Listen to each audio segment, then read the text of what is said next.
क्यों ना हम ये घर बेचकर जो पैसे मिलेंगे हम आपस में बांट लें, कैसा रहेगा?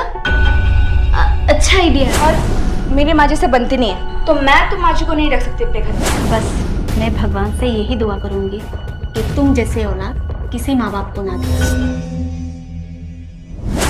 प्रिया, हाँ सारा काम हो गया? हाँ हो अच्छा। गया।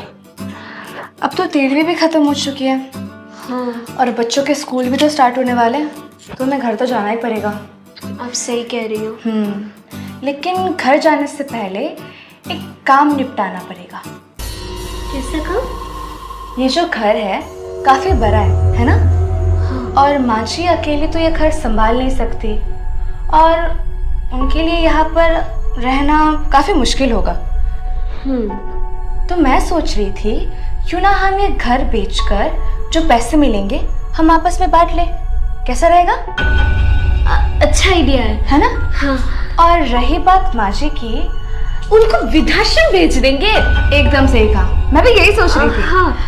हाँ, लेकिन हमें ना एक बार अपने हस्बैंड से बात कर लेनी चाहिए। अरे उसमें क्या है, अभी बात कर लेते हैं, चलो। हाँ चलो। यही सही रहेगा भाई। मैं भी यही सोच रहा हूँ।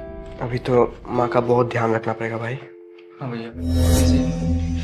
सुनिए, वो मुझे आपसे कुछ बात करनी थी। हाँ कहो। वो मैं सोच रही मतलब हम सोच रहे थे कि ये घर काफ़ी बड़ा है ना, तो माँ जी यहाँ अकेली तो रह नहीं सकती, तो क्यों ना हम ये घर बेचते। घर बेचते? अरे पापा के गुजरे हुए अभी कुछ ही दिन हुए हैं।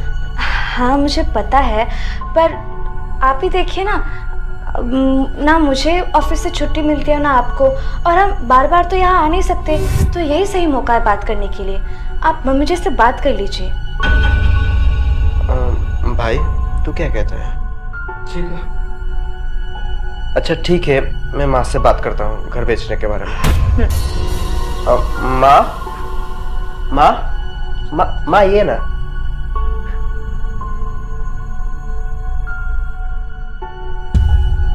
माँ बैठिए।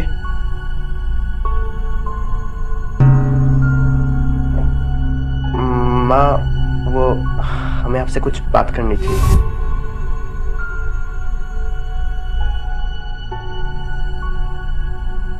हाँ बोलो। माँ वो हम सोच रहे थे कि ये घर बेच दे, क्योंकि आप यहाँ अकेले कैसे रहोगे माँ? और वैसे भी माँ हम आपके बेटे हैं ना, तो आपके बारे में सोचना हमारी जिम्मेदारी है। मैं आपसे वादा करता हूँ माँ, बल्कि हम सभी आपसे वादा करते हैं कि हम कभी भी आपको पापा की कमी महसूस नहीं होने देंगे माँ। हाँ माँ, भैया ठीक है। इसलिए माँ हमने फैसला किया है कि 2 महीने आप मेरे साथ रहोगी और 2 महीने आप छोटे के साथ रहोगी। हाँ माँ। इससे हमें भी प्रॉब्लम नहीं होगी और आपका भी मन बना रहेगा।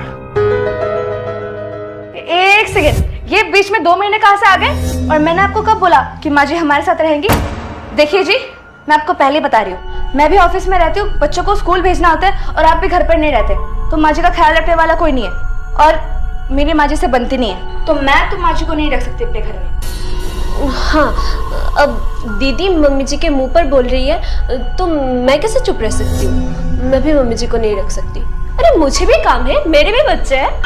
तो माँ कहाँ रहेंगी? अरे हमने वो भी सोच के रखा है। हाँ, मम्मी जी को वृद्धाश्रम भेज देंगे। हाँ हाँ माँ, ये अच्छा रहेगा।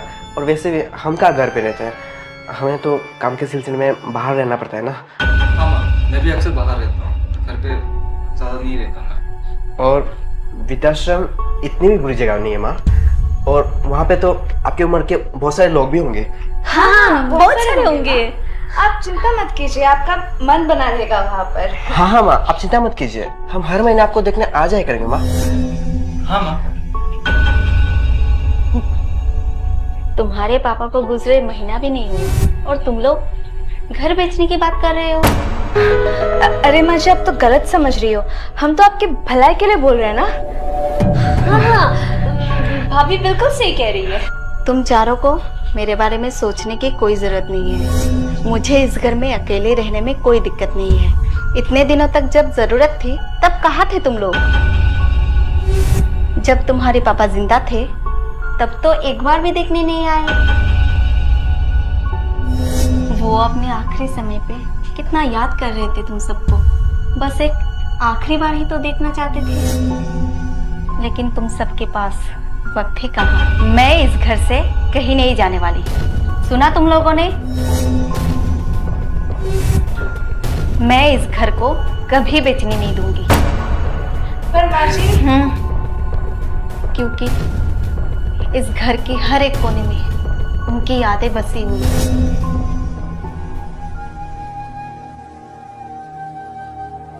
जानकारी के लिए बता दो, तुम्हारे पापा के रहते घर की वसीयत बन चुकी है।